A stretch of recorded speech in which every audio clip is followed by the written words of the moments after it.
చూస్తా ఉన్నాం రోమన్స్ కదా. సో మనం అక్కడి నుంచి కంటిన్యూ చేయడానికి ప్రయత్నం చేద్దాం. ఆ, ఈరోజు 3 ఆగస్ట్ కదా. ఫైన్. ఆ, ఈరోజు అండ్ 5th వర్స్ నుంచి స్టార్ట్ చేద్దాం. కాకపోతే ఇదంతా ఒక కాంటెక్స్ట్లో ఉంది కాబట్టి మనం ఈ కాంటెక్స్ట్ని జాగ్రత్తగా చదువుకుంటూ ముందుకెళ్ళడానికి ప్రయత్నం చేద్దాం. నేను ఇంగ్లీష్లో చదువుతాను. తర్వాత సైమన్కి వచ్చి తెలుగులో సహాయం చేస్తే then we can go forward. Paul, a servant of Christ Jesus, call to be an apostle, set apart for the gospel of God, which he promised beforehand through his prophets in the Holy Scriptures, concerning his son, who was descended from David according to the flesh, and was declared to be Son of God in power according to the Spirit of holiness, by his resurrection from the dead, Jesus Christ our Lord. ఇక్కడ దాకా చూస్తా వచ్చాం. అంటే యేసు ప్రభు according to the flesh అంటా ఉన్నాడు, శరీరానుసారంగా అంటా ఉన్నాడు, అకార్డింగ్ టు ద స్పిరిట్ అంటా ఉన్నాడు, ఆత్మానుసారంగా అంటా ఉన్నాడు, ఆయన యొక్క పునరుద్ధానము, వీటన్ని ఆస్పెక్ట్స్ మనం చూస్తూ వచ్చాం. సో మనం 5th వర్స్ నుంచి చూడటానికి ట్రై చేద్దాం. Through whom we have received grace and apostleship to bring about the obedience of faith for the sake of his name among all the nations, including you who are called to belong to Christ Jesus అని. So ఈ 5th verse నుంచి మనం తెలుగులో కూడా చూద్దాము. నేను try చేస్తాను. ఈయన నామము నిమిత్తము సమస్త జనులు విశ్వాసమునకు విధేయులగునట్లు ఈయన ద్వారా మేము కృపను అపోస్తలత్వమును పొందితిమి అని రాస్తున్నాడు. సో యేసు ప్రభు గురించి ఆయన అంటే శరీరానుసారంగా ఆయన lineage, according to the flesh, according to the spirit, వీటి గురించి మాట్లాడతా నెక్స్ట్ ఈ పాయింట్ గురించి మాట్లాడుతున్నాడు.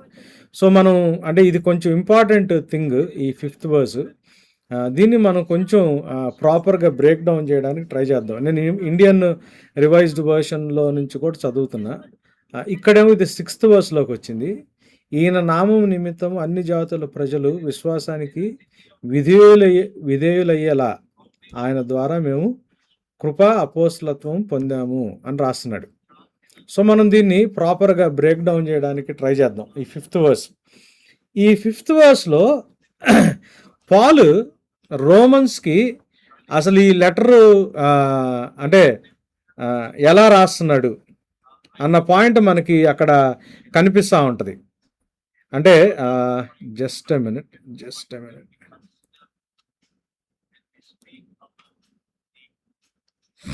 రైట్.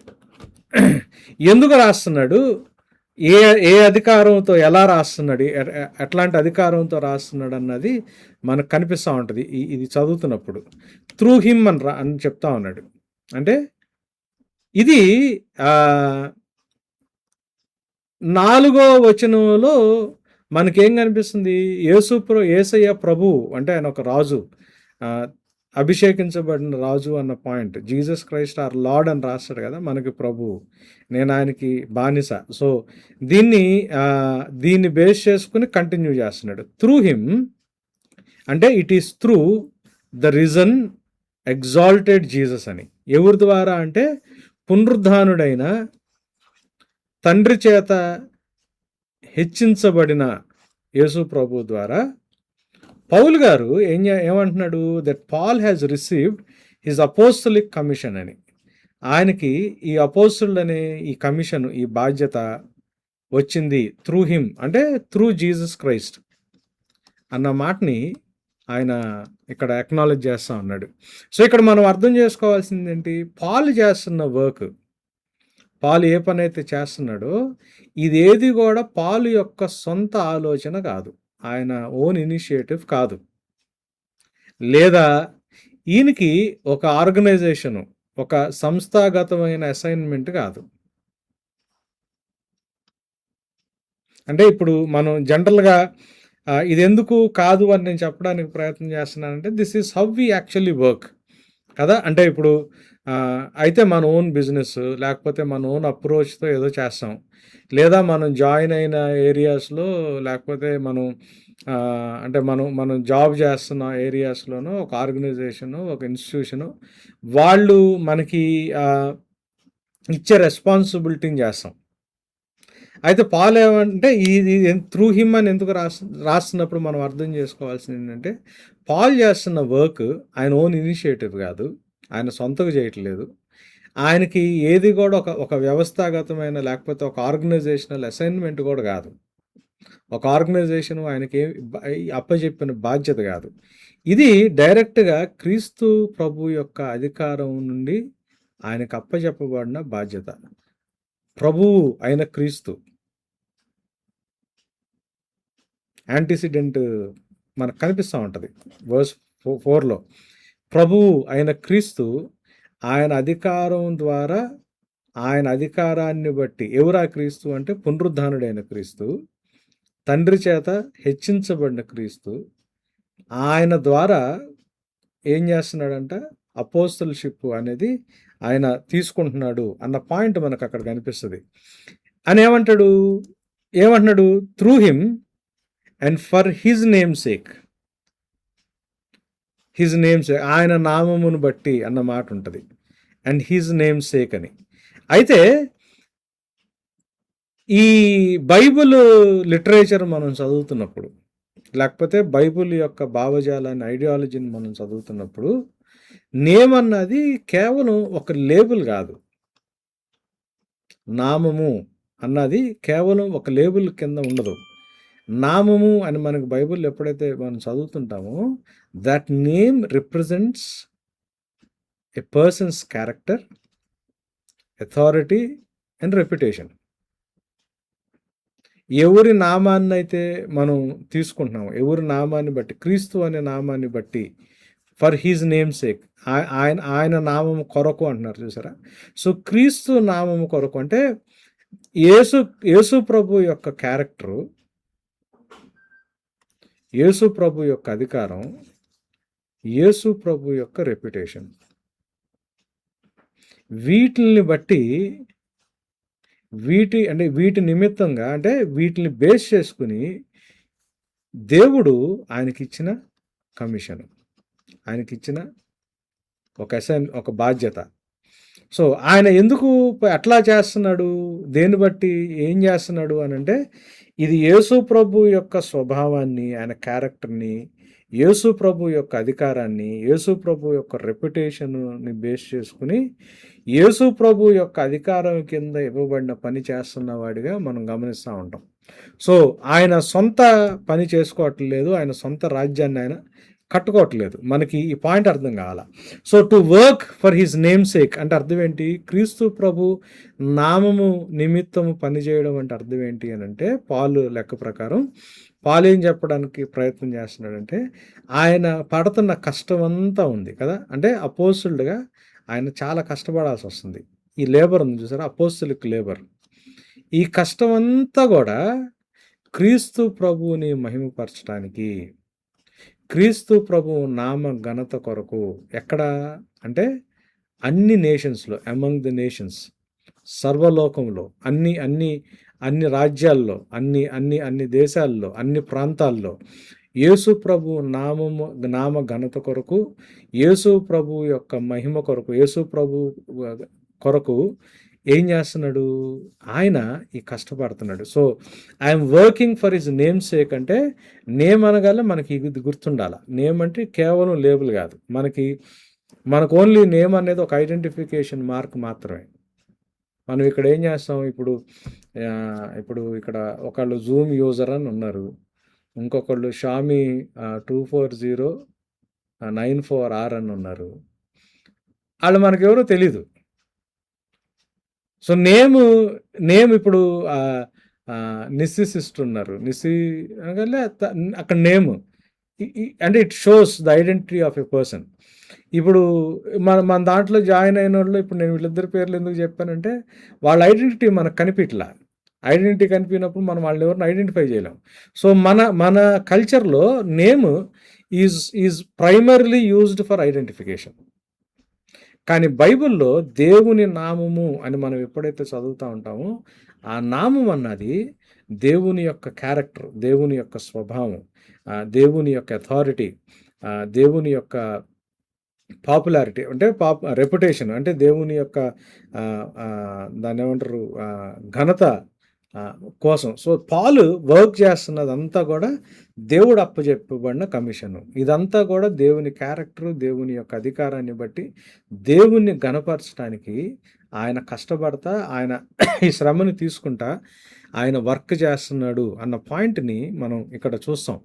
అయితే ఈ కష్టం అంతా ఎందుకు? ఎలా దేవుని నామానికి ఎలా ఘనత వస్తుంది, దేవుని నామానికి ఎలా మహిమ వస్తుంది అని అంటే దాంట్లో ఇంకా కొన్ని పాయింట్స్ మనం చూడటానికి ప్రయత్నం చేద్దాం. సో మనకేమర్థమవుతుంది, పాలు ఆయన ఓన్ బిల్డింగ్, ఆయన ఓన్ కింగ్డమ్ని బిల్డ్ చేసుకోవట్లా, సొంత రాజ్యాన్ని కట్టుకోవట్లా. అంటే మనం అంటే చాలాసార్లు చూస్తా కూడా మనం గమనించేది ఏంటి అని అంటే దేవుడు పని చేస్తూ ఉంటారు. అంటే యూజువల్గా men of God, that's what we see. దేవుడు పని చేస్తూ ఉంటారు. దేవుడు పని చేస్తానే వాళ్ళ పర్సనల్ రాజ్యాల్ని కట్టుకోవడం మనం గమనిస్తూ ఉంటాం కదా. ఇప్పుడు బెన్నీ హిన్ మినిస్ట్రీస్ అని ఉంటుంది, లేకపోతే రకరకాల మినిస్ట్రీ పేర్లు ఉంటుంది.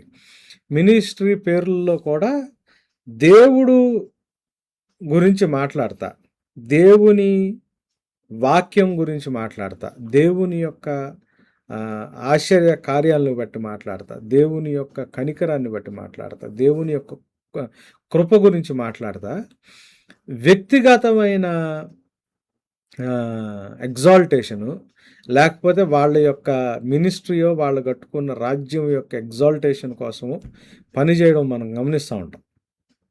సో ప్యారలల్గా దేవుడు తో పాటు ఈరోజు మార్నింగ్ అట్టుకుంటే నేను ఎవరిదో చూస్తూ ఉన్నా, దగ్గర 2000, నేను పేరు చెప్పను, పేరు అనవసరం, 2000 సంఘాలు పైన ఉన్నాయి మన అయ్యగారికి.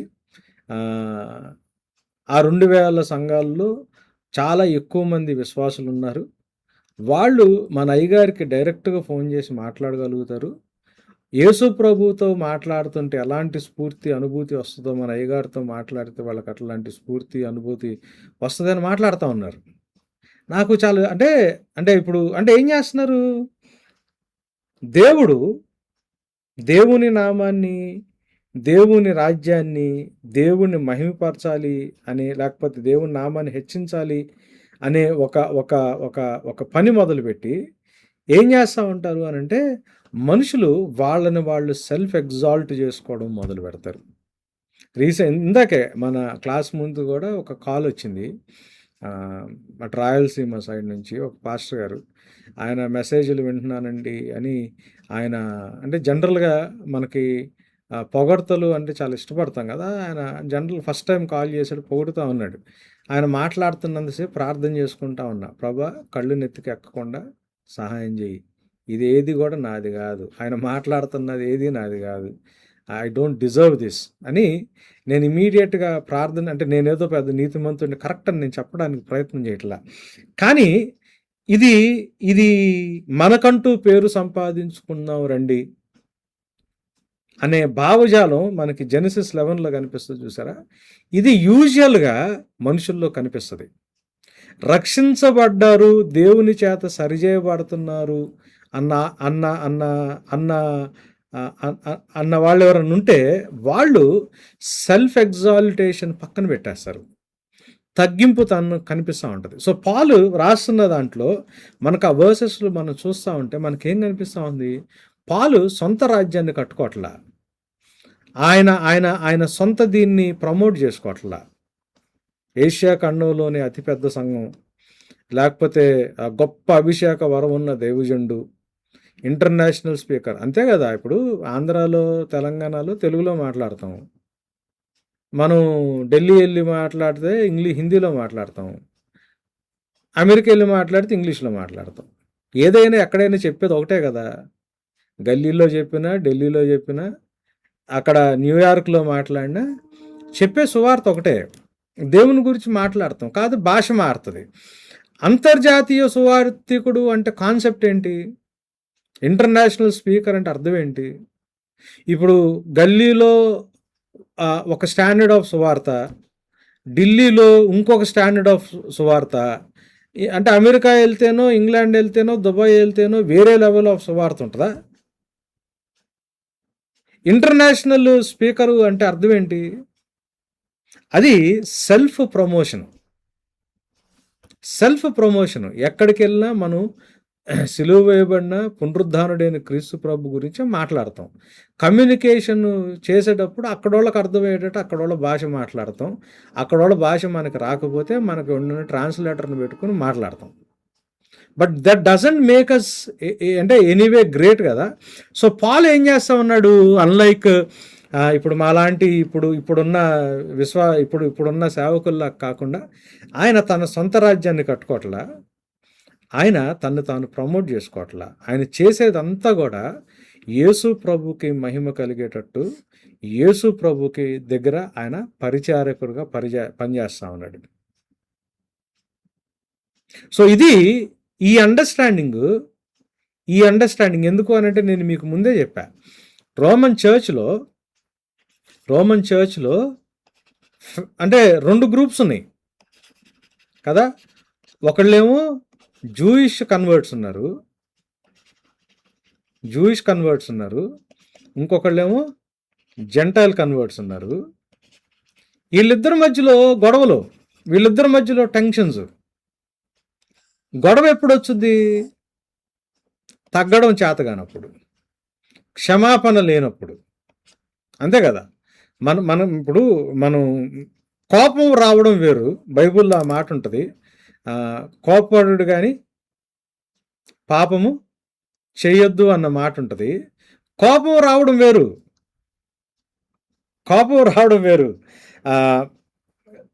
పాపం చేయడం వేరు.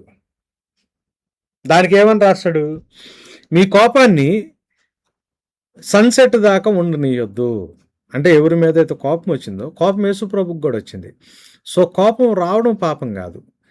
కోపం వచ్చిన తర్వాత ఒకవేళ తప్పు అవతల వ్యక్తిదే అయి ఉండొచ్చు, మన కోపాన్ని మనసులో పెట్టుకుని అవతలి వ్యక్తిని క్షమించకుండా ఆ దినం గడవనియొద్దు, పాపం చేయొద్దు అన్నమాట రాశాడు.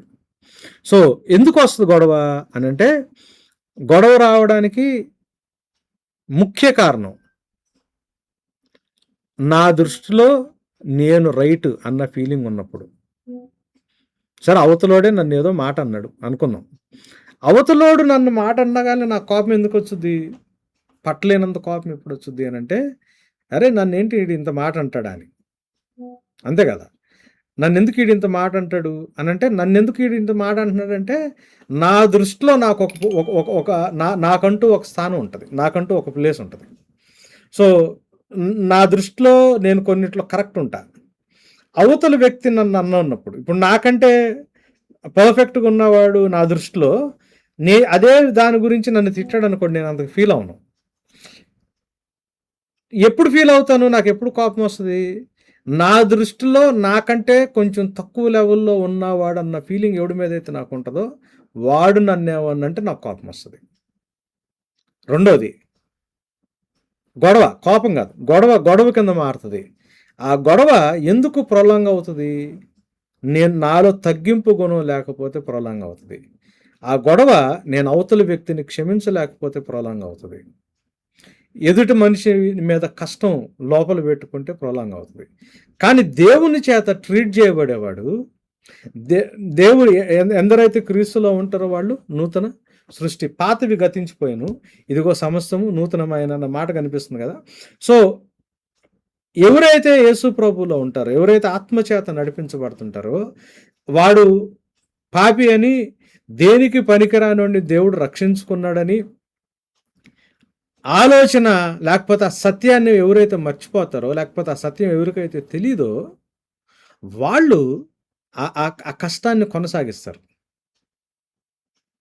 సో ఇక్కడ అంటే హంబుల్నెస్, ఎవరైతే నిజంగా దేవుని యొక్క శిలువ జ్ఞానాన్ని అర్థం చేసుకుని, లేకపోతే గాస్పల్ని అర్థం చేసుకుంటారో, అరే నేనే ఎదవను కదా అన్న ఫీలింగ్ ముందు నాకు ఉంటుంది. అవతల వ్యక్తి నన్ను అనేటప్పుడే నా గురించి నాకు తెలుసు కాబట్టి, నేను ఎంత ఎదవనో నాకు తెలుసు కాబట్టి, దేవుడు ఇట్లాంటి వాడిని కూడా ఆయన నన్ను ఎదవలాగా కన్సిడర్ చేయకుండా నన్ను వాడుకుంటున్నాడు కాబట్టి, అవతల వాడేదన్నంటే నాకు నా దాంట్లో ఉన్న వాస్తవికతే కనిపిస్తుంది గానీ, నాకు అవతల వ్యక్తి మీద ఒక ఒక ఒక ద్వేషాన్ని పెంచుకుని, ఆ ద్వేషాన్ని అంటే ఆ టైంకి ఒకవేళ వచ్చినా, నిదానంగా ఆలోచిస్తే, అరే! కరెక్టే గదా! నేను మాత్రం ఎక్కడ కరెక్ట్‌లే అన్న ఫీలింగ్ వస్తది గానీ, గొడవ కంటిన్యూ అవ్వదు. సో, ఏ ఏ చర్చ్‌కి రాస్తున్నాడు పాలు అనంటే, టెన్షన్స్ ఎళ్తన్నాయి. టెన్షన్స్ నడుస్తున్న చర్చ్. సో, ఆయన ఏం చేస్తున్నాడు? చాలా స్పష్టంగా దీని గురించి మాట్లాడుతున్నాడు. సో, ఆయన సొంత రాజ్యాన్ని, ఆయన సొంత గొప్పదనాన్ని చాటించుకోవడానికి ప్రయత్నం చేయట్లా. ఆయన దేవుని దగ్గర తగ్గింపుని, ఆయన యజమాని అన్న విషయాన్ని గమనించుకుని రాస్తా ఉన్నాడు. సో, దీంట్లో మనకేం అర్థమవుతుంది అనంటే, పాల్స్ మోటివేషను. ఈ ఈ ఈ రోమన్స్‌కి రాసిన లెటర్ మొత్తంలో పాల్ యొక్క మోటివేషను చాలా చాలా చాలా క్లియర్‌గా అర్థమవుతది. చాలా ఇంపార్టెంట్ కూడా ఆ మోటివేషన్. ఏంటంటే, ఆయన ఒక ప్రెస్టీజ్‌ని గాని, ఒక అధికారాన్ని గాని సంపాదించుకోవడానికి రాయట్లా. ఆయన ఎందుకు రాస్తున్నాడు ఈ లెటరు? ఆయన ఎందుకు పనిచేస్తున్నాడు? ఎందుకు రాస్తున్నాడు ఈ లెటర్ అంటే, క్రీస్తు నామము అన్యుల మధ్యలో మహిమ పొందాలా. ఎవరైతే పాపినైన నన్ను, వెధవనైన నన్ను, పనికిరాని నన్ను, వ్యభిచారినైన నన్ను, దొంగనైన నన్ను, నాశనానికి లోనైపోతున్న నన్ను కృప ద్వారా క్రియలు లేకుండా రక్షించాడు.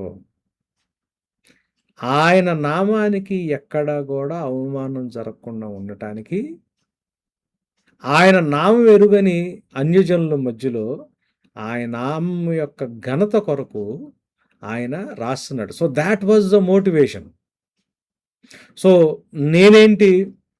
నేనెందుకు తగ్గాలా, నేనెందుకు మాటపడాలా, నేనెందుకు ముందు ఒక మెట్టు కిందకు దిగాల అన్న ఆలోచనలో ఉండి, అంటే ఒకలాంటి ఫ్యాక్షనిజము నడుస్తున్న చర్చ్లో ఆయన ఏం చేస్తూ ఉన్నాడంటే, దేవుని నామానికి మహిమ కలిగేటట్లు రాస్తూ ఉన్నాడు. సో మనం ఈ స్టార్టింగ్ వర్సెస్ మనం చదువుతూ ఉన్నప్పుడు, what was actually motivating Paul to write this letter. So చర్చ్లో మనం ఉన్నప్పుడు, క్రిస్టియన్స్గా మనం ఉన్నప్పుడు, ఇప్పుడు పాల్ రోమన్స్కి లెటర్ రాస్తున్నాడు. మన జీవితమే ఒక లెటర్, అంతే కదా. మన life it self is a letter. దేవుడు ఏంటి, మనం ఏ సువార్తను నమ్మాం, ఏ సువార్త చేత మనం రక్షించబడ్డాం, ఎటువంటి ప్రేమ చేత మనం ఆదరించబడ్డాం, మనం ఏ స్థితిలో ఉన్నాం, ఎట్లా మనల్ని దేవుడు దగ్గరికి తీసుకున్నాడు, దానివల్ల మనలో ఏ మార్పులు వస్తున్నాయి, ఎట్లా అర్హత లేకపోయినా దేవుడు మనకి ఒక అర్హతనిచ్చాడు. సో మన life it self is a letter. మన జీవితాన్ని ప్రజలు చదువుతారు, మన జీవితాన్ని మన లైఫ్ని ప్రజలు చదువుతారు, మనం వేరే వ్యక్తులతో మనం డీల్ చేసే విధానాన్ని ప్రజలు చదువుతారు. సో పాల్ లెటర్ మనం చదువుతున్నప్పుడు పాల్ని మోటివేట్ చేస్తున్నది ఏంటి మనకు అర్థమవుతుంది. మన లైఫ్ని మన చుట్టుపక్కల వాళ్ళు, మన ఇంట్లో ఉన్న వాళ్ళు చదువుతున్నప్పుడు మన లైఫ్ని మన మన మన మన మన జీవితం అనే లెటర్ని ఏవి మోటివేట్ చేస్తుందో ఎవరన్నా గమనించగలుగుతున్నారా? What is the motivation of the activities that we do in our lives, which obviously will form a letter. ఏమంటాడు ఎక్కడ? 2 కొరింథియన్స్ 3rd చాప్టర్లో పాలు ఈ మాట రాస్తాడు. Are you not my letters of recommendation అని రాస్తాడు కొరింథీ సంఘానికి రాస్తా.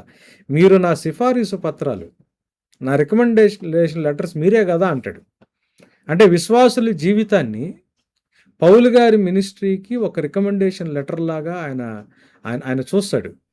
నేను అది ఒకసారి చూద్దాం. మనం కొరింథీయులకు రాసిన రెండో పత్రిక 3వ వచనం చూస్తే, ఇక్కడ మీరు చూస్తే ఏమంటాడు?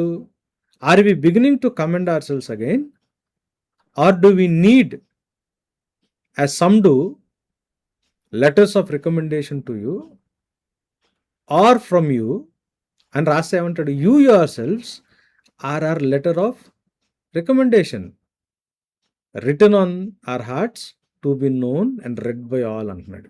చూసారా, తెలుగులో కూడా చదువుదాం. మమ్ముని మేమే తిరిగి మెప్పించుకొన మొదలు పెట్టుతున్నామా, కొందరికి కావలసినట్లు మీ వద్దకైనను మీ వద్ద నుండి అయినను సిఫారసు పత్రికలు మాకు అవసరమా అని రాస్తా మా హృదయాల మీద రాయబడి ఉండి మనుషులందరూ తెలుసుకొనుచు చదువుకుంటున్న మా పత్రికలు మీరు కాదా అని రాస్తున్నాడు. సో పాలు రాసిన రోమను లెటర్ ఎట్లాంటిదో మన జీవితం కూడా మనల్ని నడిపిస్తున్న, అంటే సేవకుల్ని పక్కన పెట్టండి. ఇప్పుడు మా చర్చ్ ఉంది, నేను నడిపిస్తున్నానంటే not because of my ability, it is by God's grace. So నన్ను పక్కన పెట్టేద్దాం. కానీ మా సంఘ సభ్యుల్ని నడిపిస్తుంది ఎవరు? యేసయ్య. ఒక విశ్వాసి జీవితాన్ని నడిపిస్తుంది ఎవరు? యేసయ్య. సో మన లైఫ్స్ క్రీస్తు ప్రభు సువార్త, లేకపోతే క్రీస్తు ప్రభు యొక్క సత్యం, క్రీస్తు ప్రభు యొక్క ప్రేమ, క్రీస్తు ప్రభు యొక్క విశ్వసనీయత, క్రీస్తు ప్రభు యొక్క కనికరం, క్రీస్తు ప్రభు యొక్క తగ్గింపు, క్రీస్తు ప్రభు యొక్క త్యాగాన్ని సూచించే లెటర్స్ అవ్వాలా. ప్రజలందరూ చదువుకునే మనం దేవుని ఇది కరెక్ట్ మార్గం రా, ఈయన నిజమైన దేవుడు రా, ఇది కరెక్ట్ మార్గం రా అని మనం ఏం చేస్తామంటే కరపత్రాలు కదా, మన హ్యాండ్ అవుట్స్ తీసుకెళ్ళి మనం వారానికి ఒకసారో లేకపోతే ఎవరికైనా కనిపిస్తే ఆ కరపత్రాలు ఇస్తాం. కానీ కరపత్రాలు ఇండియాలో ఎందుకు అంత ఫేమస్ అవ్వలేకపోయినాయి అంటే, మనం ఇచ్చే కరపత్రానికంటే ఎక్కువగా, మనం ఇచ్చే ఈ ఫ్లయర్ హ్యాండ్ అవుట్ కంటే ఎక్కువగా జనాలు మన జీవితాన్ని చదువుతున్నారు. మన ఊర్లలోకి వెళ్తే, క్రిస్టియన్ పేటల్లో ఎలా ఉంటున్నారు మనోళ్ళు? క్రిస్టియన్ పేటల్లో మనకున్న విట్నెస్ ఏంటి? ఒక చర్చ్ని చూసినప్పుడు, ఒక క్రిస్టియన్ కమ్యూనిటీని చూసినప్పుడు, ఒక మార్కెట్ ప్లేస్లోనో, ఒక అకాడమిక్ లేకపోతే ఒక కాలేజీలోనో, ఒక లైబ్రరీలోనో, ఒక ప్లే గ్రౌండ్లోనో, ఒక బిజినెస్ ఏరియాలోనో క్రైస్తవుల్ని చూస్తున్నప్పుడు, బిజినెస్ చేసే క్రైస్తవుని చూస్తున్నప్పుడు, ఉద్యోగం చేసే క్రైస్తవుని చూస్తున్నప్పుడు, బ్యాంకులో గవర్నమెంట్ అథారిటీలో ఉన్న క్రైస్తవుని చూస్తున్నప్పుడు, చట్టసభల్లో ఉన్న క్రైస్తవుని చూస్తున్నప్పుడు, ఒక ఒక ఒక ఒక ఒక క్రిస్టియన్ డాక్టర్ని చూస్తున్నప్పుడు, ఒక క్రిస్టియన్ టీచర్ని చూస్తున్నప్పుడు, క్రిస్టియన్స్ని చూస్తున్నప్పుడు మన జీవితాన్ని వాళ్ళు ఏం చదువుతున్నారు? మన జీవితాల్లో వాట్ ఆర్ దే రీడింగ్? మన ఫ్యామిలీ, ఒక క్రిస్టియన్ ఫ్యామిలీ ఉంది, పక్కన నాన్ క్రిస్టియన్ ఫ్యామిలీ ఉంది. వాళ్ళు మన కుటుంబాన్ని చూస్తున్నప్పుడు, మన కుటుంబాన్ని చదువుతున్నప్పుడు వాళ్ళకి ఏం కనిపిస్తుంది? మన కుటుంబంలో మనం రికమెండ్ చేయగలుగుతున్నామా? మనం ఫాలో అయ్యే యేసయ్య మార్గం, మనం నమ్మొచ్చిన సువార్త, ఇది సత్య మార్గము, ఇది కరెక్ట్ వే ఆఫ్ లివింగ్ అనేది మన జీవితాల్ని ఒక రికమెండేషన్ లెటర్స్ లాగా మనం చేయగలుగుతున్నామా? సో పాలు ఆయన ఎవరో తెలియని, అంటే ఆయన స్థాపించిన చర్చ్కి ఈ లెటర్ రాస్తున్నప్పుడు ఆయన స్పష్టంగా ఆయన యొక్క మోటివేషన్ని మనం చూస్తూ ఉంటాం. అంటే what is he up to, what is he actually trying to do with this letter. So ఆయన మోటివేట్ చేస్తున్నది ఏంటి? సంఘం మీద అధికారం కాదు, ఆయన ఏదో గొప్ప దేవుజండని జనాలు ఆయన గుర్తించాలని కాదు, అన్యుల మధ్యలో ఉన్న సంఘం, రోమా సామ్రాజ్యంలో అన్యుల మధ్యలో ఉన్న సంఘం, ఈ సంఘంలో ఉన్న విశ్వాసులు, వాళ్ళ జీవితాలు అవతల వాళ్ళకి సిఫారసు పత్రాలు అవుతాయి, రికమెండేషన్ లెటర్స్ అవుతాయి. సో మీ జీవితాన్ని వాళ్ళు రికమెండేషన్ లెటర్స్ కింద చూస్తారు. వాట్ ఆర్ యూ రికమెండింగ్ అన్నది చూస్తారు. కాబట్టి వాళ్ళకి దేవుని, యేసు ప్రభు నామాన్ని మహిమపరచటం అన్న మోటివేషన్తో ఆయన ఈ లెటర్ రాస్తున్నాడు. సో నేను కాంప్రహెన్సివ్గానే Bible verse by verse study చేస్తాను. పైన స్కిప్ చేసుకుంటే వెళ్ళాలని ప్రయత్నం చేయట్లేదు. బట్ ఐ వాంట్ టు అట్లాంటి కొన్ని వర్సెస్ ఉంటాయి, వాటి దగ్గరికి వెళ్దాం. బట్ ఇక్కడ మనం సీరియస్గా చదువుదాం. ఇక్కడ మనం గమనిస్తున్నది ఏంటి? We receive grace and apostleship through him and for his name, క్రీస్తు ద్వారా క్రీస్తు నామము కొరకు మేము కృపయు అపోస్తలత్వము పొందాను అని రాస్తున్నాడు. సో నేను 5th వర్స్ని డివైడ్ చేసుకుంటా ఒక్కొక్క పాయింట్ చూస్తా ఉన్నా. సో పాలు ఈ అధికారం లేకపోతే ఈ బాధ్యత, అపోస్తులుడు అనే అధికారం, అపోస్తులుడు అనే బాధ్యత ఆయనకు అర్హతుండి కాదు, అర్హత లేదు ఆయనకి. ఎలా వచ్చింది? కృపను బట్టి వచ్చింది. అయితే మనం గమనించాల్సింది ఏంటంటే కృప పాల్ని క్వాలిఫై చేయడం మాత్రమే కాదు, క్వాలిఫికేషన్ ఇవ్వడమే కాదు, క్వాలిఫై చేయడం మాత్రమే కాదు, కృప ఏం చేస్తుంది అనంటే ఒక రెస్పాన్సిబిలిటీ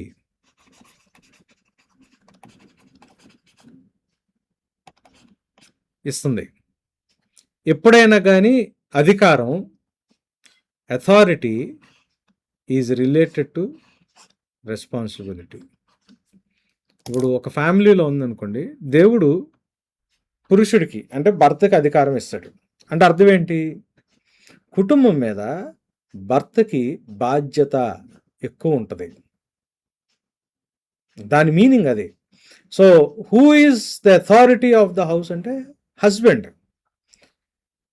అంటే అర్థం ఏంటి? అథారిటీ అంటే ఏంటి? బాసిజం చేసేది కాదు అథారిటీ. యేసు ప్రభు లీడర్స్ గురించి మాట్లాడుతా ఆయన ఏమంటాడంటే, లోకానుసారంగా మీరు బాసిజం చేయొద్దు, నువ్వు లీడర్ అవ్వాలంటే you need to become a servant అంటాడు. అంటే లీడర్షిప్, అథారిటీ ఎప్పుడైనా కానీ రెస్పాన్సిబిలిటీ ఓరియంటేషన్లోకి తీసుకెళ్తుంది. ఇప్పుడు ఒక బ్యాంక్ ఉంది, బ్యాంకులో ఒక ప్యూన్, సబ్ స్టాఫ్ ఉన్నాడు, ఒక క్యాషియర్ ఉన్నాడు, ఒక టెల్లర్ ఉన్నాడు, మేనేజర్ ఉన్నాడు. ఎవరికి ఎక్కువ అథారిటీ ఉంటుంది? మేనేజర్కి ఉంటుంది. ఎందుకు ఉంటుంది అని అంటే బ్యాంక్ యాక్టివిటీస్లో ప్యూన్ కంటే ఎక్కువ రెస్పాన్సిబిలిటీ, టెల్లర్ క్యాషియర్ కంటే ఎక్కువ రెస్పాన్సిబిలిటీ ఎవరికి ఉంటుంది? మేనేజర్కి ఉంటుంది. So authority is always related to responsibility. So మెన్గా మనలో ఎవరైనా ఉన్నప్పుడు, మీరు అంటే స్టూడెంట్స్ ఉన్నారు కాబట్టి మీరు ఒకవేళ తర్వాత you become a part of a family, you will become the head of the house. మీకు అధికారం ఉంటుంది.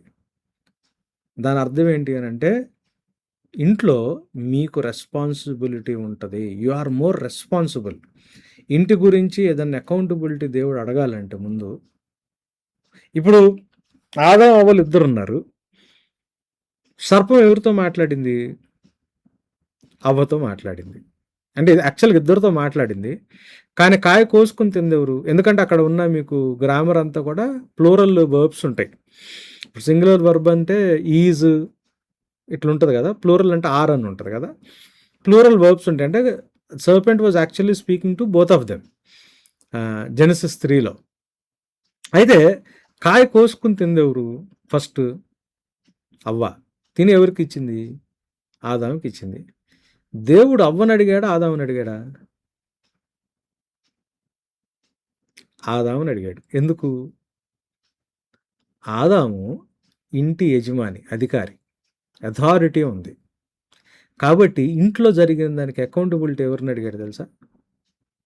ఆదాముని అడిగాడు. ఆల్రెడీ మ్యారేజ్ అయిన మెన్ ఇక్కడ ఉంటే, లేకపోతే తర్వాత ఎటు పెళ్ళి అవుతుంది కదా, యంగ్ మెన్ ఉంటే గుర్తుపెట్టుకోండి, మెన్గా దేవుడు అకౌంటబిలిటీ ముందు మిమ్మల్ని అడుగుతాడు. If you are the man of the house, if you are the husband, if you are the head of the house, నీ ఇంట్లో నీ భార్య విషయం కావచ్చు, పిల్లల విషయం కావచ్చు, నీ ప్రతి ఆస్పెక్ట్, మీ హెల్త్, మీ ఫైనాన్సెస్, మీ టైము, ఆమె సంగతి నీకు తెలియదు ప్రభా అన్ని చెప్పటానికి లేదు. అట్లా చెప్పడానికి లేదు. ఆదాం అదే చేశాడు. ఇదిగో నువ్వు చేసి నీవు నుంచి అన్నాడు.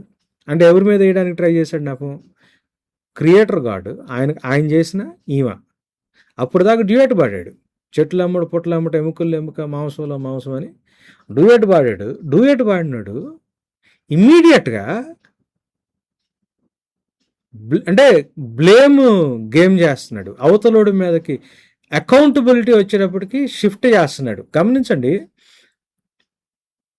మీరు మెన్నగా ఎదుగుతున్నప్పుడు, బాయ్స్ మీరు మెన్నగా ఎదుగుతున్నప్పుడు లైఫ్లో అకౌంటబిలిటీ ఇచ్చే స్థానంలో మీరుంటారు. అకౌంటబిలిటీ దేవుడు మిమ్మల్ని అకౌంట్ అడుగుతాడు. In every which way you will be held responsible. So growing up as men అంటే అర్థం ఏంటి అని అంటే, మగాడిగా దమ్ము ఉండటం అంటే అర్థం ఏంటి అని అంటే, నాకు అప్పగిచ్చిన బాధ్యతల విషయంలో నేను రెస్పాన్సిబుల్గా అకౌంటబిలిటీ నేను ఇవ్వగలిగే వాడిగా ఎదగటం.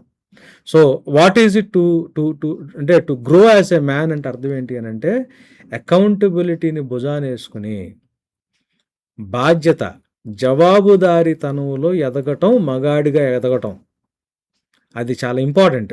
సో ఇక్కడ మనం అంటే నాకు ఇది పాయింట్స్ కొంచెం అప్లికేషన్కి పనికొచ్చినప్పుడు నేను అట్లా వెళ్తూ ఉంటాను. So don't take me wrong.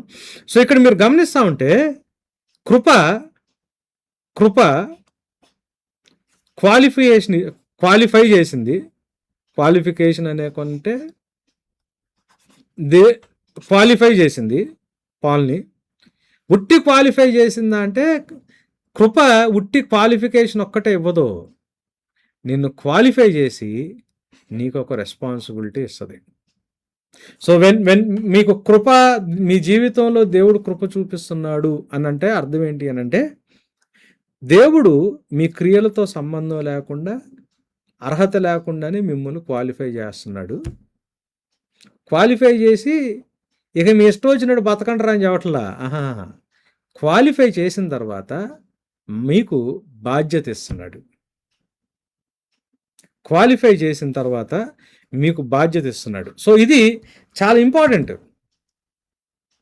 So ఈ కృప ద్వారానే అంటే నాకు ఎటువంటి అర్హత లేదు అనేది గమనించుకుంటానే, అర్హత లేని నాకు బాధ్యత కూడా ఉంది అన్న మాటని పాల్ గుర్తు చేసుకుంటున్నాడు. ఇక్కడ ఒక్క చోటే కాదు. ఇప్పుడు సపోజ్ ఎఫెసీ పత్రిక 3వ అధ్యాయం 2వ వచనం చూసాం అనుకోండి. చాలా చాలా చాలా బ్యూటిఫుల్గా రాస్తాడు ఇక్కడ. ఎఫెసీ పత్రిక 3వ అధ్యాయం 2వ వచనం ఏమంటాడు? చదవమంటారా అన్న? తెలుగులో చదవండి. చదువు. మీ కొరకు నాకు అనుగ్రహింపబడిన దేవుని కృప విషయమైన ఏర్పాటు. చాలండి. ఇక్కడ చూడండి ఎన్ని మాటలు ఉన్నాయి దీంట్లో. మీ కొరకు నాకు అనుగ్రహించబడిన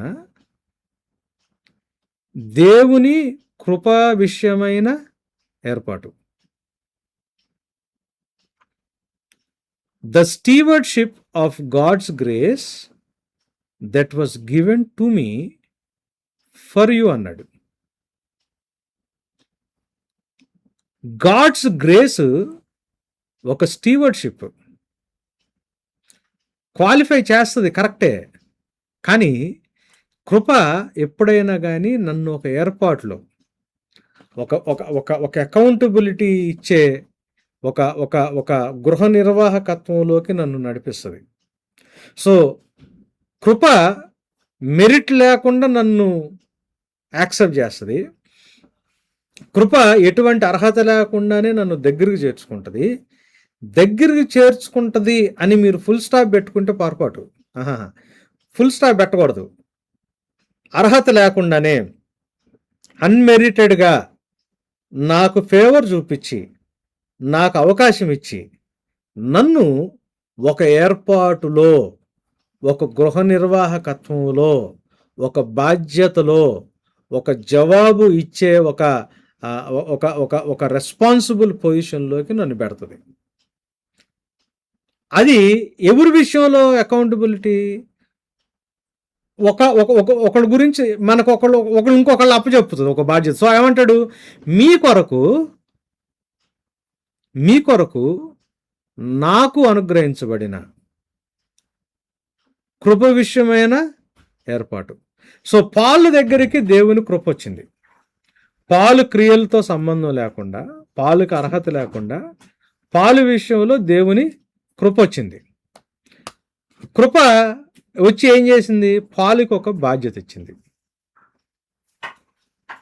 ఆ బాధ్యత మీ కొరకు ఇవ్వబడింది. సో మీ కొరకు నాకు అనుగ్రహించబడిన కృప విషయమైన ఏర్పాటు, the stewardship of God that was given to me for you. So నాకు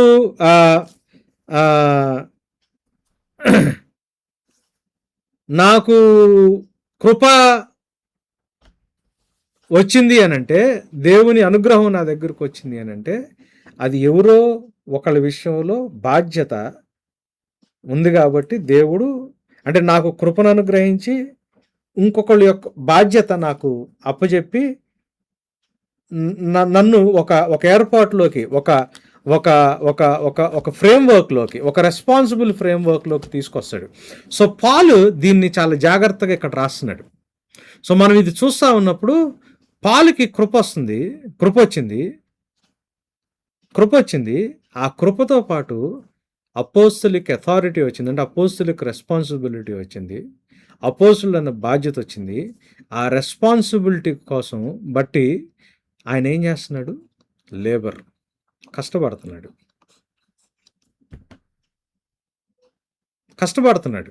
సో ఈయన పడుతున్న కష్టం అంటే ఇప్పుడు ఏంటి? ఇప్పుడు నేనుంటే, ఇప్పుడు రవి అని నేనున్నాను అనుకోండి, నన్ను కృప ఏం చేస్తుంది అంటే క్వాలిఫై చేస్తుంది. రవి గారిని గ్రేస్ క్వాలిఫై చేసి నాకు ఇంకొక వ్యక్తో లేకపోతే ఇంకొక గ్రూప్కి సంబంధించిన రెస్పాన్సిబిలిటీ ఇస్తుంది. సో నేను ఫ్రీగా క్వాలిఫై అయిన నేను వీళ్ళ రెస్పాన్సిబిలిటీని తీసుకుని నేనేం చేయాలా? శ్రమ పడాలా, లేబర్ ఉంటుంది, నాకు శ్రమ పడాలా. నాకేంటి చూస్తుంటే, నాకు ఈ శ్రమ ఎక్కడి నుంచి వస్తుంది? వీళ్ళ నుంచి వస్తుంది. వీళ్ళ కోసం నేనెందుకు శ్రమ పడాలా అన్న ఆలోచన వచ్చిందనుకోండి, నాకు కృప నా జీవితంలో ఏం చేస్తుందో నాకు అర్థం కావట్లేదని. ఇప్పుడు ఒక మ్యారేజ్ వ్యవస్థ లేకపోతే ఒక ఫ్యామిలీ లో ఉన్నాం మనం. మీకున్న ఫ్యామిలీ దేవుని కృప అని మీకు అర్థమైంది. సో దేవుడు మీకు ఆ కృపని ఏర్పాట్లోకి తీసుకొచ్చి మీ సిబ్లింగ్సో లేకపోతే వైఫో హస్బెండో లేకపోతే అన్నదమ్ములో అక్కచెల్లెల్లో లేకపోతే మీరున్న చర్చ్ మీరున్న సొసైటీలో వాళ్ళ యొక్క రెస్పాన్సిబిలిటీ మీ దగ్గర పెడతాడు. సో మీరు ఆ ఏర్పాటులో నడుస్తున్నప్పుడు, ఆ ఫ్యామిలీతో మీరు నడుస్తున్నప్పుడు, ఆ చర్చ్తో మీరు నడుస్తున్నప్పుడు, లేకపోతే ఇప్పుడు మీరు మెడికల్ స్టూడెంట్స్ ఉన్నారు ఇక్కడ, if you believe that it is God's grace that you are selected అంటే for medicine in this college అనుకున్నారనుకోండి, మీరు వాట్స్ అంటే నీటా ఏం క్వాలిఫై వచ్చారో, మీరు ఈ క్వాలిఫికేషను దేవుని కృపను బట్టి నేను ఈ కాలేజీలోకి వచ్చాను అని అంటే, మీరు కాలేజీకి వెళ్ళేటప్పుడు గుర్తుపెట్టుకోవాల్సింది ఏంటంటే, ఆ కాలేజీలో ఉన్న ఎన్వైరన్మెంట్ని చూసారా? ప్రజలు, అక్కడ ఉన్న స్టూడెంట్స్, మీ సీనియర్స్, మీ జూనియర్స్, మీ ఫ్యాకల్టీ, మీ కొరకు నాకు అనుగ్రహించబడిన కృప వలనైన ఏర్పాటు. రేపొద్దున మీరు డాక్టర్ అవుతారు, దేవుడు ఒక మంచి హాస్పిటల్లో పోస్టింగ్ ఇస్తాడు. ఆ హాస్పిటల్కి వచ్చే ప్రజల్ని, ఆ హాస్పిటల్లో ఉన్న పరిస్థితులను చూస్తా మీరేం గుర్తుపెట్టుకోవాలి తెలుసా? మీ కొరకు నాకు అనుగ్రహించబడిన కృప వలనైన ఏర్పాటు. సో దేవుని కృప నన్ను క్వాలిఫై చేసి ఒక రెస్పాన్సిబుల్ పొజిషన్లో నన్ను తీసుకొచ్చి పెట్టింది. మ్యారేజ్ అవుతుంది, అమ్మాయిలైతే హస్బెండ్ విషయం, అబ్బాయిలైతే వైఫ్ విషయం, మీకు ఇవ్వబోయే పిల్లల విషయం, అది దేవుని కృప. మీకు మ్యారేజ్ అయింది అని మీకు అర్థమైతే, నీ హస్బెండ్తోనో వైఫ్తోనో మీ పిల్లలతోనో మీ కొరకు నాకు అనుగ్రహించబడిన కృప వలనైన ఏర్పాటు. మనం తెలుగు స్టేట్స్లో ఉన్నాం, మన ఇండియాలో ఉన్నాం. ఇండియాలో ఇంతమంది ఇన్ని కోట్ల మంది ప్రజలు ఉన్నప్పుడు సువార్త మన దగ్గరకు వచ్చి దేవుడి చేత మనం వేరుగా పిలువబడ్డాం. సో మనం ఇండియా దేశం వైపు చూసి, మన తోటి సహోదరుల వైపు చూసి, ఇండియన్స్ వైపు చూసి ఏమనుకోవాలా? మీ కొరకు నాకు అనుగ్రహించబడిన కృప వలనైన ఏర్పాటు ఈ society that where we are living. So ఈ కాంటెక్స్ట్ మనకి ఎప్పుడైతే అర్థమవుతుందో, ఈ కాంటెక్స్ట్ ఎప్పుడైతే మీ కొరకు. సో మీరు కాలేజీలో ఉన్నారా? కాలేజీలోకి ఎంటర్ అవుతున్నప్పుడు గుర్తుపెట్టుకోవాలి, మీ అందరి కొరకు నాకు అనుగ్రహించబడిన కృప వలనైన ఏర్పాటు. మీరు పాస్టరా, మీరు ఫ్యామిలీ మెంబరా, హస్బెండా, వైఫా, అన్నదమ్ముల, అక్కజల్ల, సొసైటీలో మెంబరా, మనం వీఆర్ ఇంటూ డిఫరెంట్ సిచ్యువేషన్స్ కదా. సో మనం ప్రతిసారి మనం ఏమనుకోవాలా? మీ కొరకు దేవుడు నా క్రియలు లేకుండా నన్ను క్వాలిఫై చేశాడు. క్వాలిఫై చేసి ఒక రెస్పాన్సిబిలిటీ నేను తీసుకుంటానని నన్ను ఈ అరేంజ్మెంట్లో పెట్టాడు. That is how I need to understand my stance as a Christian in a family or in a college or in a workplace or in the society or in a country. So ఈ స్టాన్స్లో చూసుకుంటే మనకంటే పెద్ద దేశభక్తులు ఇంకోళ్ళు ఉండకూడదు. మనకంటే సంఘం కొరకు, సమాజం కొరకు పనిచేసేవాడు ఇంకోడు ఉండకూడదు. మనకంటే కుటుంబంలో బాధ్యత తీసుకునేవాడు ఇంకోడు ఉండకూడదు. ఎందుకు అని అంటే మనకేమర్థమవుద్ది? ప్రభువా, మీరు నన్ను క్రియలు లేకుండా క్వాలిఫై చేశారు, అన్మెరిటెడ్ ఫేవర్ నా దగ్గరకు వచ్చింది, అది కృప. నా క్రియలతో సంబంధం లేకుండా మీరు నన్ను యాక్సెప్ట్ చేశారు. యాక్సెప్ట్ చేసి ఇదిగో ఈ ఏర్పాట్లో నన్ను తీసుకొచ్చి పెట్టారు. వాళ్ళ కోసం నాకు కృపనిచ్చి నన్ను ఏర్పాట్లో పెట్టారు. సో వాళ్ళతో, అందుకు వాళ్ళు నాతో పాటు ఉన్నారు, వాళ్ళు నాతో పాటు ఉన్నారు. సో నేను వాళ్ళ కొరకు కష్టపడటం అన్నది మీరు నాకు కృపలో చూపించిన, నా కృపలో నాకు ఇచ్చిన అవకాశానికి నేను స్పందించటం. To suffer.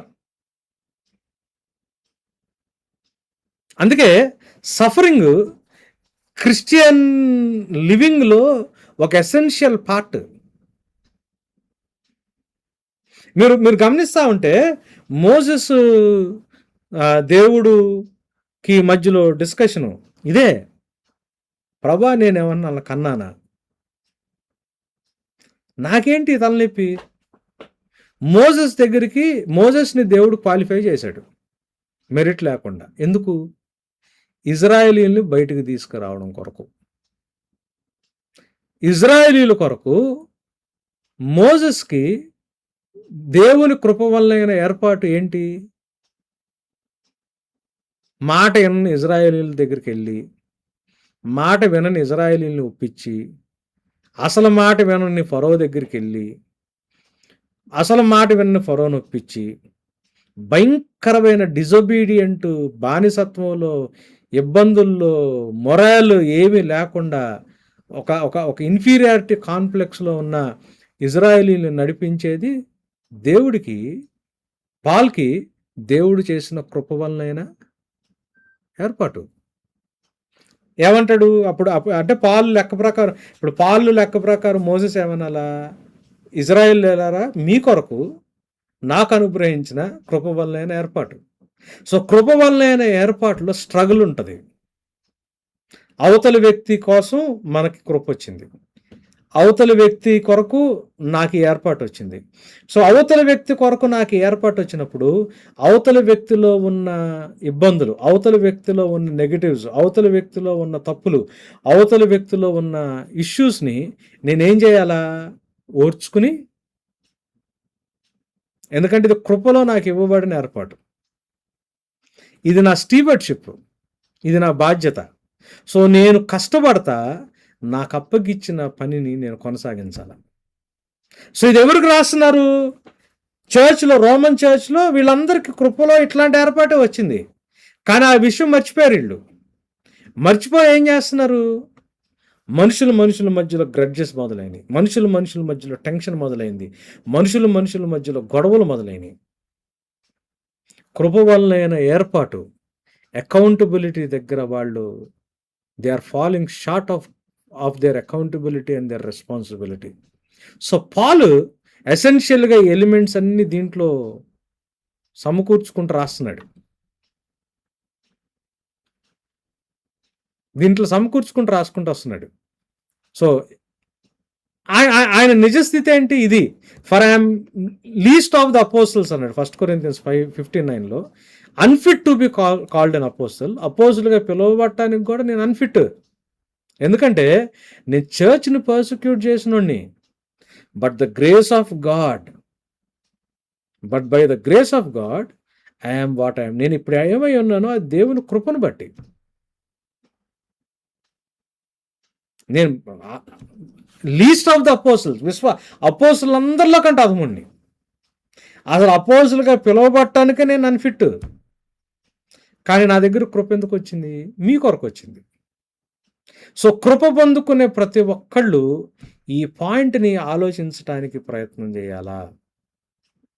So you have a mandate, you have a responsibility. Me medicine చదువుకునే కృప వచ్చిందా? మీకు చదువు నేర్పించే తల్లిదండ్రులు మీకు ఉండటం దేవుని కృప. జ్ఞానం అర్థం చేసుకుని రీప్రొడ్యూస్ చేయగలిగేది ఇచ్చిన జ్ఞానం దేవుడి కృప అని మీరు గమనిస్తున్నారా? మెడికల్ కాలేజీలో సీటు దేవుని కృపను గమనిస్తున్నారా? మిగతా వాళ్ళకి లేకుండా మీకు చదువుకోవడానికి అవకాశం వచ్చిందిగా, ఈ దేవుని కృపను గమనిస్తున్నారా? అయితే ఎవరి కోసం వచ్చింది ఆ కృప? ఏ బాధ్యత ఆ కృప మీ దగ్గరకు తీసుకొస్తుంది? ఏ బాధ్యత మీకు ఇవ్వాలని మీకు చదువు చెప్పగలిగే స్తోమతలో ఉన్న తల్లిదండ్రుల్ని దేవుడు మీకు ఇచ్చాడు? ఏ బాధ్యత మీరు ఎత్తుకుంటారని మీకు చదివింది రీప్రొడ్యూస్ చేయగలిగే మైండ్ దేవుడు మీకు ఇచ్చాడు? ఏ బాధ్యత, ఏ రెస్పాన్సిబిలిటీ సొసైటీలో మీరున్న ఈ సమాజంలో ఎత్తుకోవాలని దేవుడు మిమ్మల్ని క్వాలిఫై చేసి మీకు ఈ మెడికల్ కాలేజీలో సీట్ ఇచ్చాడు? మిగతా వాళ్ళు వాళ్ళ హార్డ్ వర్క్తో వచ్చిందనుకుంటారు, వాళ్ళ జ్ఞానంతో వచ్చిందనుకుంటారు. క్రిస్టియన్గా మీరు నేను గమనిస్తుంది ఏంటి? We know that it is because of grace. కృపను బట్టి. సో ఆ కృప మంచి తల్లిదండ్రులు, ఆర్థిక స్తోమత ఉన్న తల్లిదండ్రులు, ఒకవేళ ఆర్థిక స్తోమత లేకపోయినా మీకోసం అప్పైనా చేసి చదివించాలనే మనసున్న తల్లిదండ్రులు, చదువుకోవాలనే మనసు, చదివింది జ్ఞాపకం పెట్టుకుని రీప్రొడ్యూస్ చేయగలిగే ఎబిలిటీ, ఒక మంచి కాలేజీలో సీటు, ఎంత దేవుని కృప అని మీకు అర్థమవుతా ఉంటే ఈ కృప వలనైన ఏర్పాటు ఏంటి? What is the stewardship of the grace that you have received? వాళ్ళకి అర్థమైపోయింది, మీ కొరకు నాకు అనుగ్రహించబడిన కృప.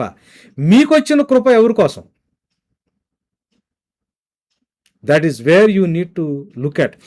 రోమన్స్ చర్చ్లో దీన్ని చూడలేకపోతున్నారు.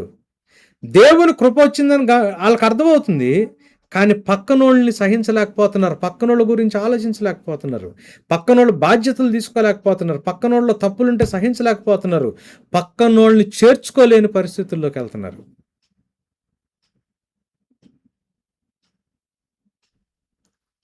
కొరింథీ సంఘంలో కూడా ఇదే ప్రాబ్లం. ఆ టైంలో చర్చెస్ హౌసెస్లోనే ఉండేది, పెద్ద ప్లేసులు ఉండేవి కావు. సో ఎవరైతే రిచ్ పీపుల్ ఉంటారో వాళ్ళ ఇంట్లో ఎక్కువ స్థలం ఉంటుంది కాబట్టి ఆ ఇంట్లో గ్యాదర్ అవుతూ ఉంటారు. గ్యాదర్ అవుతున్న టైంలో మిగతా వాళ్ళు పనులకి వెళ్ళి వస్తారు కదా, వాళ్ళకి డే స్టార్ట్ ఎప్పుడు ఉంటుంది? సన్సెట్ నుంచి స్టార్ట్ అవుతుంది. సో వాళ్ళకి సండే ఆరాధన, సండే గ్యాదరింగ్ ఎప్పుడు? సాటర్డే ఈవినింగ్ నుంచి స్టార్ట్ అవుతుంది వాళ్ళకి. సో వీళ్ళు ఏం చేసేవాళ్ళు? పాపం పని చేసుకునేవాళ్ళు పనులన్నీ ముగించుకుని ఇళ్ళకెళ్ళి వచ్చేటప్పుడు లేట్ అయ్యేది. రిచ్ పీపుల్ ఇంట్లో కూర్చున్న వాళ్ళందరూ ఏం చేసేవాళ్ళు? వాళ్ళు కమ్యూనియను, మనం దాన్ని ద్రాక్ష రసము రొట్టె వేరుగా తీసుకుంటున్నాం, కానీ వాళ్ళ స్టేపుల్ ఫుడ్ అది. మనకి ఇట్లా రైసు, పప్పు, మజ్జిగ, పెరుగు ఎట్లానో వాళ్ళకి రొట్టె ద్రాక్ష రసం అన్నది వాళ్ళ స్టేపుల్ ఫుడ్. వాళ్ళ భోజనానికి కూర్చుంటారు. మన కల్చర్లో అమ్మ వడ్డిస్తుంది, వాళ్ళ కల్చర్లో తండ్రి ఏం చేస్తాడంటే, తండ్రి కానీ ఇంట్లో అక్కడ భోజనానికి కూర్చున్న వాళ్ళు ఎవరైతే పెద్దవాళ్ళు ఉంటారో వాళ్ళు పెద్ద పెద్ద రొట్టెలు చేస్తారు, ప్రార్థన చేసి రొట్టె విరుస్తారు. విరిచి ముక్కలు ముక్కలుగా డిస్ట్రిబ్యూట్ చేస్తారు. తర్వాత ద్రాక్ష రసం ఇస్తారు. ప్రార్థన చేసుకొని దాన్ని డిస్ట్రిబ్యూట్. సో వాళ్ళు అంటే మనం మన కమ్యూనియన్ మనం ఏదైతే అనుకుంటున్నామో వాళ్ళు అన్నం తినే దాంతో కంపేర్ చేశాడు. సో వీళ్ళు ఏం చేస్తున్నారు? డబ్బులు ఉన్న వాళ్ళ ఇంట్లో కూర్చున్నప్పుడు వీళ్ళు పేదవాళ్ళు కష్టపడి వాళ్ళు ఇంటికి వెళ్ళి కొంచెం స్నానం చేసి వచ్చే లోపల వీళ్ళు గబగబా తినేస్తున్నారు డిన్నర్. వాళ్ళు వచ్చేటప్పటికి ఉంటలా. అలా ఉన్నా కానీ లెఫ్ట్ ఓవర్ ఉంటుంది. సో పాలు 1 కొరింథియన్స్ 11th చాప్టర్లో ఏమంటుందో తెలుసా? మీరంత ఆకలేస్తే ఇంటి దగ్గర తినేసేయండి. నీ పక్కనోడిని కలుపుకుని వాడితో పాటు భోంచేసే మైండ్ నీకు రావట్లేదా? నీ పక్కనోడి గురించి ఆలోచించాలన్న మనసు నీకు రావట్లేదా? సరైన వివేచన లేకుండా బల్లలో చెయ్యేస్తే చచ్చిపోతారు, జాగ్రత్త, మీ మీదకి శిక్ష వచ్చుద్ది.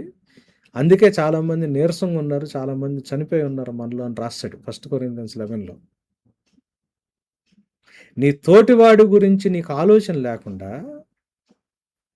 మనం దేవుని యొక్క కమ్యూనియన్ బలలో చేయడమే కాదు, సంఘములో మనం we are part of the church. దేవుని కవనెంట్లో మనం ఉండి, దేవుని నిబంధనలో ఉండి, ఎవరి విషయమైన కృప నాకు ఎందుకు వచ్చింది, ఎవరి గురించి వచ్చింది, ఎవరి విషయంలో బాధ్యత నాకు వచ్చిందని నా తోటివాడి గురించి నాకు ఆలోచన లేకపోతే, నా తోటివాడి గురించి నాకు ఆలోచన లేకుండా if I partake in the covenant, నిబంధనలో సంఘంలో నేను పాలిభాగస్తున్నైతే, నా పొరుగువాడి గురించి, నా సమాజం గురించి, నా దేశం గురించి, నా పరిస్థితుల గురించి నాకు ఆలోచన లేకుండా నేను సంఘ సభ్యుడినైతే, నా శరీరంలో బలహీనత, నా శరీరంలోకి మరణం వస్తుంది, తీర్పు వస్తుంది. మన మీదకి మనమే శిక్షను కొని తెచ్చుకుంటామని రాస్తాడు Paulu. It is as dangerous as that. You are actually bringing in the judgement into your life.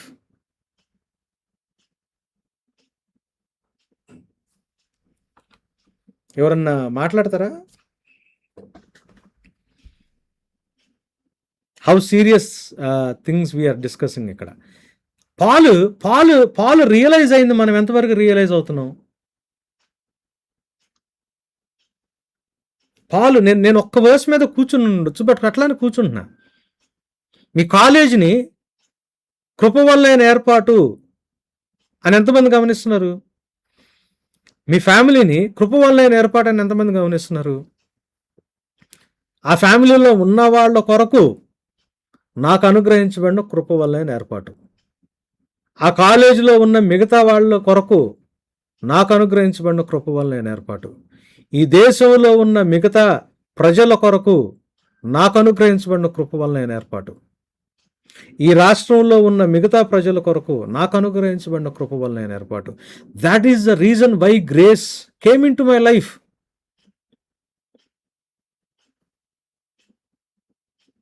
ఇది అర్థం చేసుకోలేకపోయారు వాళ్ళు. అర్థం చేసుకోలేకపోయారు కాబట్టి రోమన్ చర్చ్లో దెర్ వాజ్ ఎ కాన్ఫ్లిక్ట్. ఎవడి గురించి వాళ్ళు ఆలోచించుకుంటున్నారు. కృప వల్లైన ఏర్పాటు అన్నదాన్ని కరెక్ట్గా అర్థం చేసుకోకపోతే, మీరు నిబంధన ప్రజలైతే, if you are a Christian అనుకోండి, then you are inviting judgement into your life. It is as serious as that. Simon ఏమైనా మాట్లాడతారా? ఎస్ మీరు చెప్పింది కరెక్ట్ యాక్చువల్గా.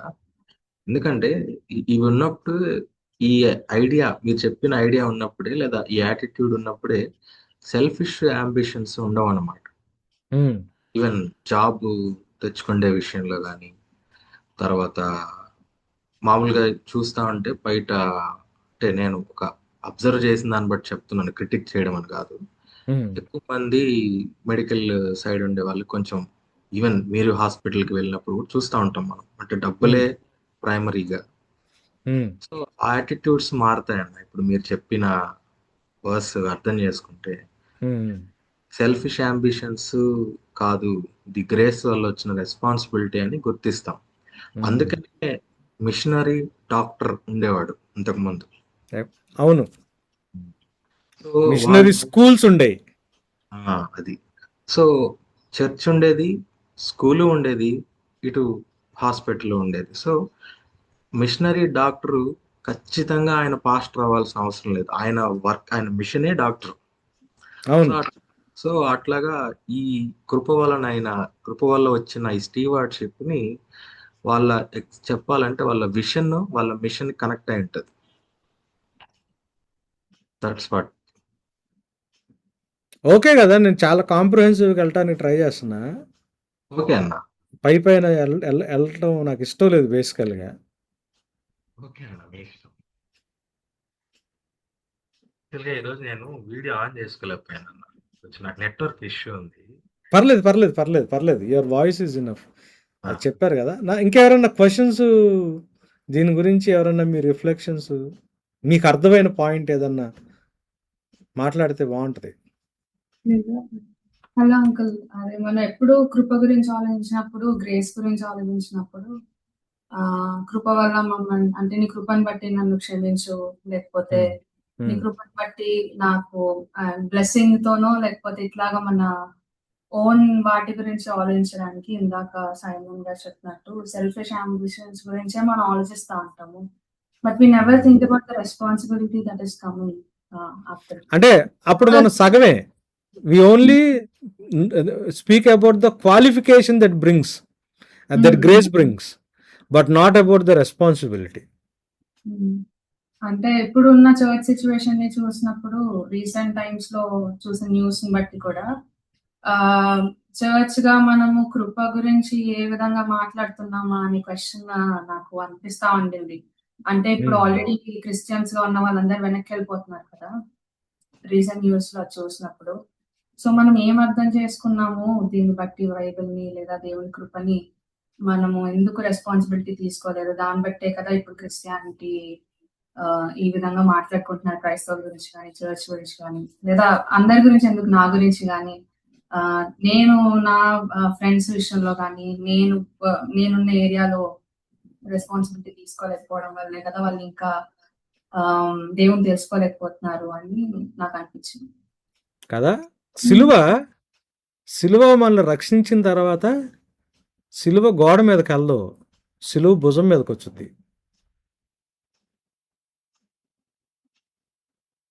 సిలువ నిన్ను రక్షించిన తర్వాత సిలువ నీ భుజం మీదకి వస్తుంది. ఆ సిలువను మొయ్యాల. మనం సిలువ దగ్గర ఉన్న రక్షణ గురించి ఆలోచిస్తాం, తర్వాత ఆ సిలువ మన భుజం దగ్గరకు వచ్చుద్ది, మన భుజం మీద భారం ఉంటుంది. ఆ భారాన్ని మనం, కానీ ఏసేమంటుంది, నా కాడి సులువైంది అంటాడు. మనం ఈ భారం యాక్చువల్గా లోకానుసారంగా వచ్చే క్రూరంగా ఉండే భారం కంటే ఇది చాలా సులువైంది. బట్ వి కంఫర్టబుల్లీ దాన్ని ఏమంటారు, neglect the cross on hour shoulders. మాకు చిన్నప్పుడు చీరాల లూథరన్ చర్చ్లో ఈ పుల్పిట్ మీద ఒక క్లాత్ ఉండేది, ఇట్లా bear the cross wear the crown అని. ఇప్పుడు wear the cross and wear the crown అనుకుంటున్నారు జనాలు.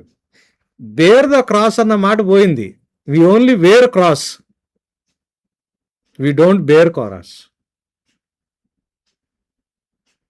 సిలువ బట్టి నీ లైఫ్లోకి దేవుని కృప వచ్చింది అంటే, ఆ సిలువ నీ భుజం మీదకి రాకపోతే శిక్ష కూడా వచ్చింది.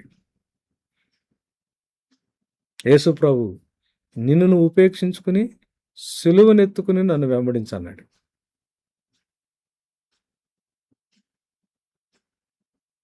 దానికి ఎవరన్నా మాట్లాడతారా? Any questions or any reflections? నాకైతే కృప వల్ల నేను ఎలా సేవ్ అయ్యాను, సేవ్ అయిన తర్వాత నుంచి భారం ఎక్కువ ఉందన్న. నాకు ఆ భారం ఎలాంటి భారం అంటే, ఇంకా నా ఫ్రెండ్స్ ఎవరైతే ఇంకా రాంగ్ వేలో ఉన్నారు, నాట్ బోర్న్ అగైన్, వాళ్ళ ఇంటికి వెళ్ళిపోయి మరీ నేను దేవుడి గురించి మాట్లాడు, they are Christians but not born again Christians.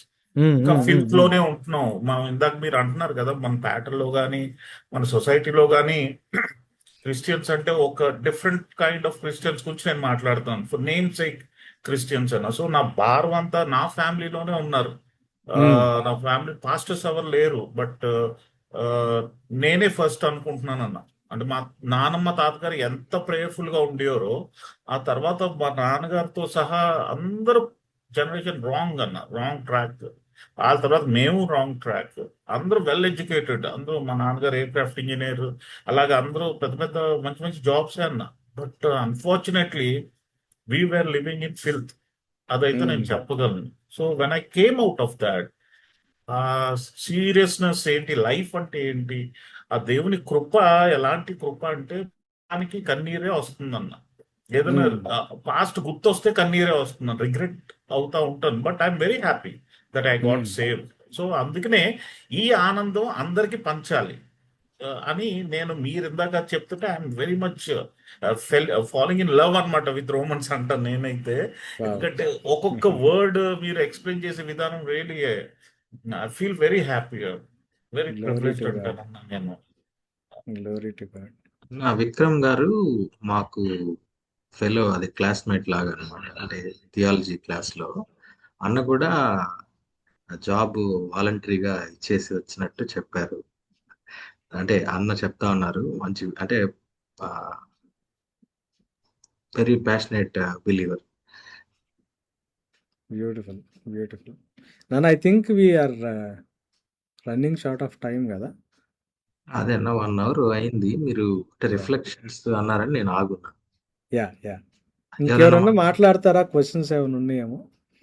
అంటే మీరు వీడియో సిగ్నల్ సరిగ్గా లేదన్నారు కదా అని నేనే I took over this part.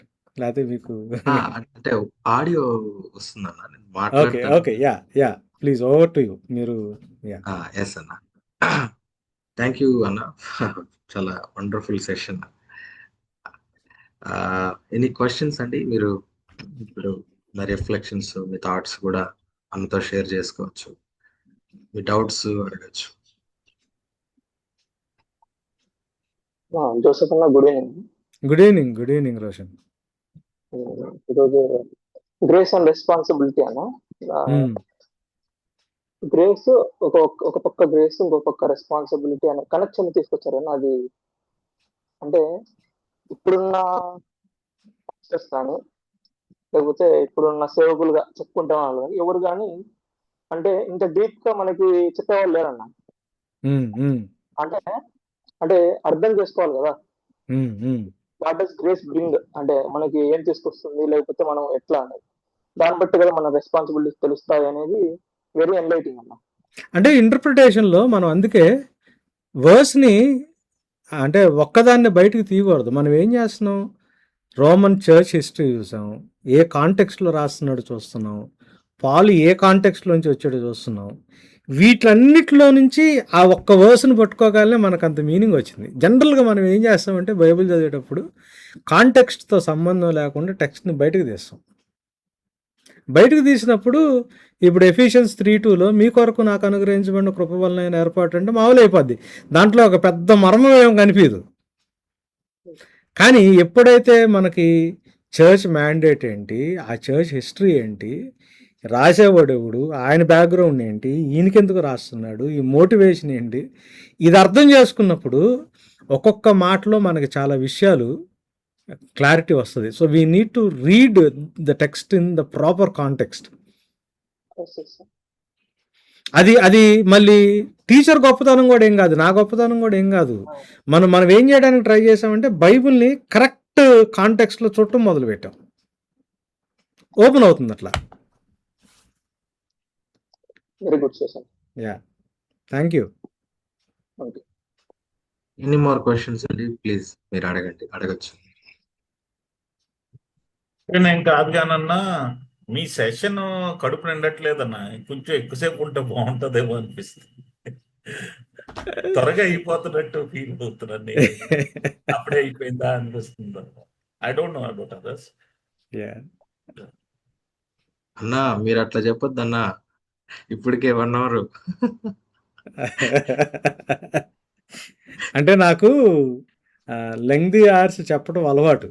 నాకు అసలు 1 hourలో ఆపడం చాలా కష్టం. సైమన్ని బట్టి నేర్చుకోవడానికి ట్రై చేస్తున్నా. So right. ఇంకేమన్నా క్వశ్చన్స్ ఉన్నాయండి?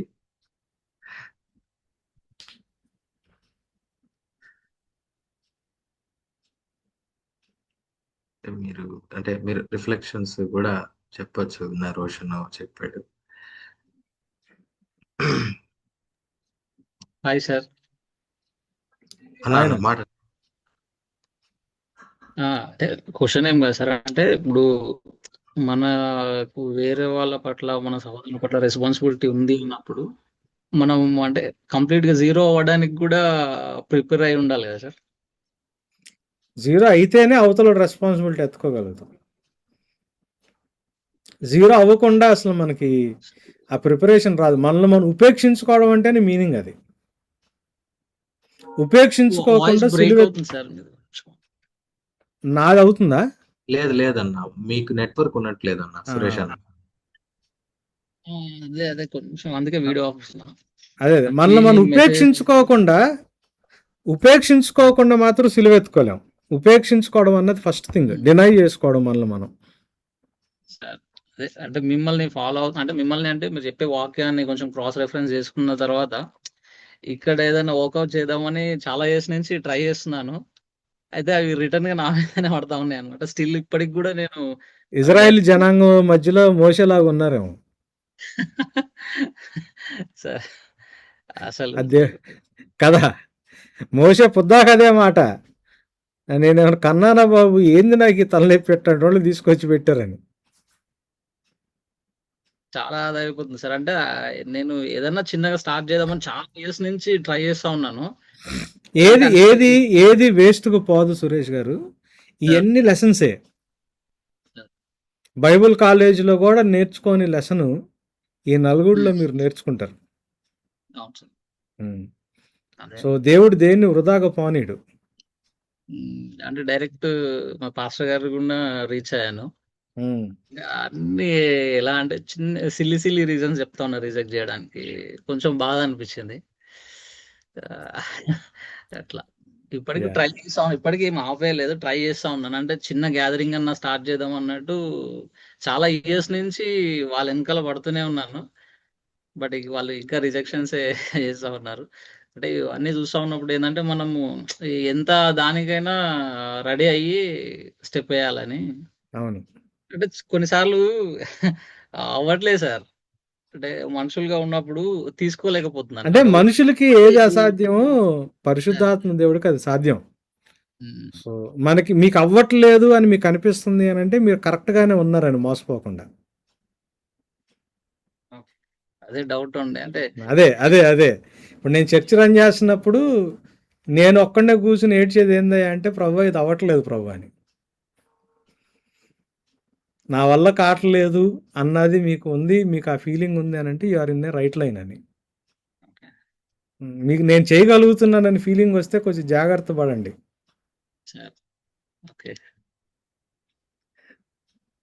పావని పావని గారు సురేష్ చెప్పింది కదా డౌట్.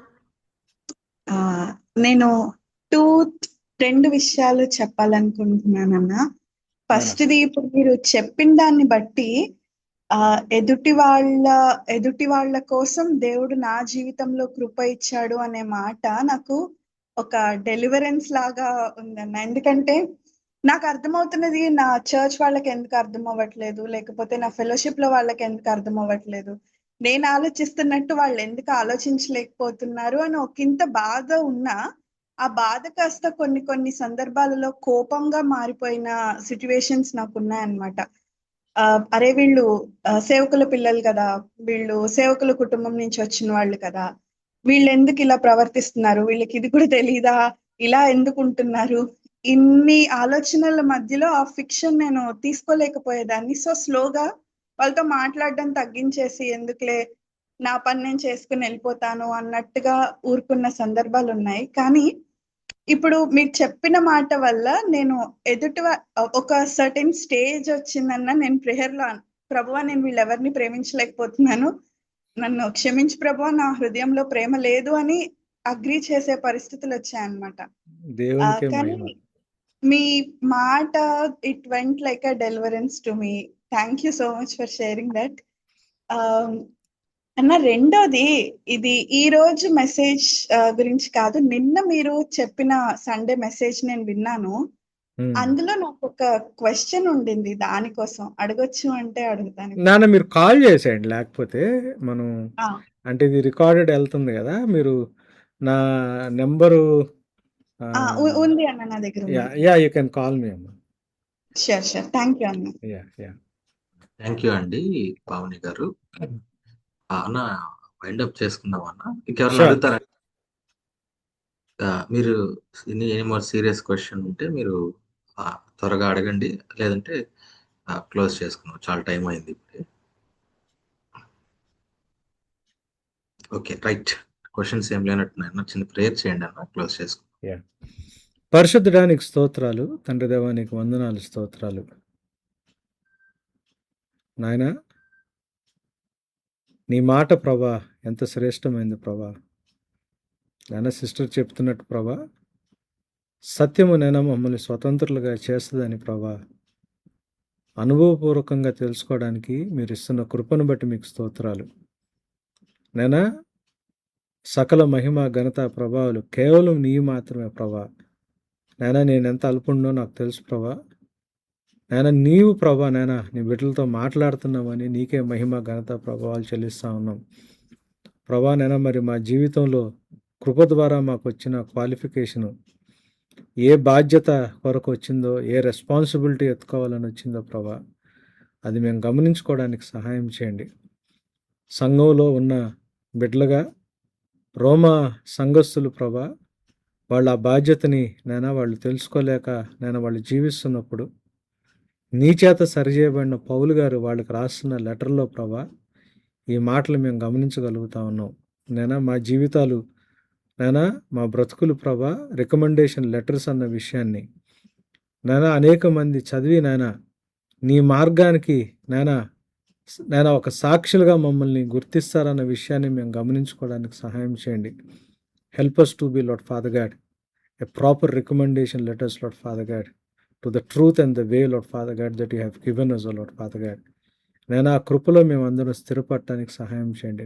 మీ బిడ్డలు మీరు దీవించండి. మరి మెడికల్ కాలేజ్ ఆంధ్ర సంగతి తెలియదు, తెలంగాణ సైడ్ ప్రభా, మరి ఎగ్జామ్స్ టైం ప్రభా, ఇది ప్రభా బిడ్డలకి మీరు తోడుగా ఉండండి. వీళ్ళ అకాడమిక్స్లో ప్రభా ప్రాపర్గా ఎక్సెల్ అవ్వడానికి నమ్మకమైన ఒక మంచి బాధ్యత కలిగిన నీ ప్రేమని ప్రకటించగలిగిన వైద్యులుగా వీళ్ళు స్థిరపడగలగటానికి నీతో పాటు సహోదరుల్ని ప్రేమించగలిగే హృదయాన్ని కూడా వీళ్ళకి అనుగ్రహించమని, కావలసిన శక్తి బలాన్ని మీరే అనుగ్రహించమని, దీవించమని యేసునామమున ప్రార్థించి వేడుకుంటున్నాం తండ్రి, ఆమేన్. థ్యాంక్ యూ అన్న. ఇది ఎగ్జామ్స్ టైమేనా, కరెక్టేనా? ఆంధ్రాలో వేరుగా ఉందన్న. వేరుగా ఉంది. ఓకే, ఆ తెలంగాణ సైడు యా ఉన్నాయి exams, right. Okay, thank you అన్న. మనం నెక్స్ట్ మండే మీట్ అవుదాం. థ్యాంక్ యూ సో మచ్ అన్న. Thank you everyone. Good night.